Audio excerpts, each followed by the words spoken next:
राधे राधे सभी को। आज मैं आप लोगों के सामने ये अपनी स्केचिंग आर्ट का एक नया वीडियो लेकर प्रस्तुत हुई हूँ, जिसमें मैंने श्री जी की तस्वीर को दर्शाया है। श्री जी यानी राधा जी, किशोरी जी, कई नामों से इन्हें जाना जाता है। कृष्ण और राधा भले ही दो शरीर हो, लेकिन आत्मा एक थी। इसलिए तो पहले राधा कृष्ण कहा जाता है। कृष्ण जी के नाम से पहले राधा जी का नाम आता है। और राधा जी की सुंदरता का वर्णन क्या कहा जाए। सारे प्रकृति में, सारे संसार में उनकी सुंदरता की उपमा दी जाती है। कहा जाता है कि राधा रानी कृष्ण जी के हृदय थी और उनके हृदय में हमेशा ही विराजमान रहती थी। एक बार भगवान श्री कृष्ण सो रहे थे, तब उनकी पटरानियाँ उनके लिए गर्म दूध लेकर आई थी।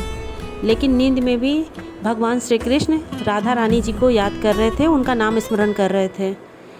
जलनवश रानियों ने गर्म दूध कृष्ण भगवान को दे दिया और वहाँ से तुरंत चली गई गुस्से में।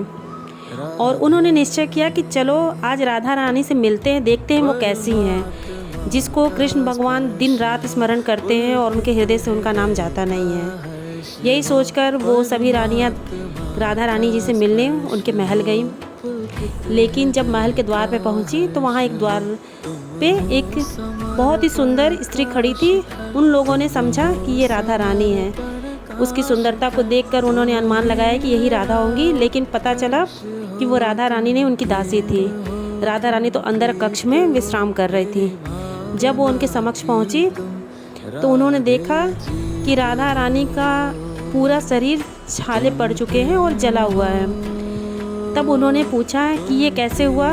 तब राधा रानी ने कहा कि आपने जो रात में कृष्ण भगवान को गर्म दूध दिया था, उसे प्रभु जी ने अपने हृदय से लगा लिया और उनका हृदय जल उठा, जिसके कारण मेरा शरीर जल गया और मेरे शरीर पे ये छाले आ गए।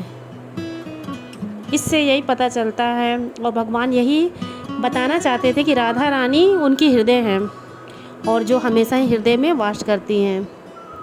तब रानियों को अपनी गलती का एहसास हुआ और उन्होंने क्षमा मांगी। और ये मेरी पेंटिंग अब पूरी हो चुकी है।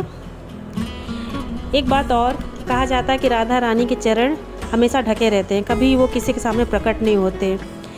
एक बार वृंदावन से जब वो राज करके आ रही थी तो उनके चरणों में मिट्टी लग गई।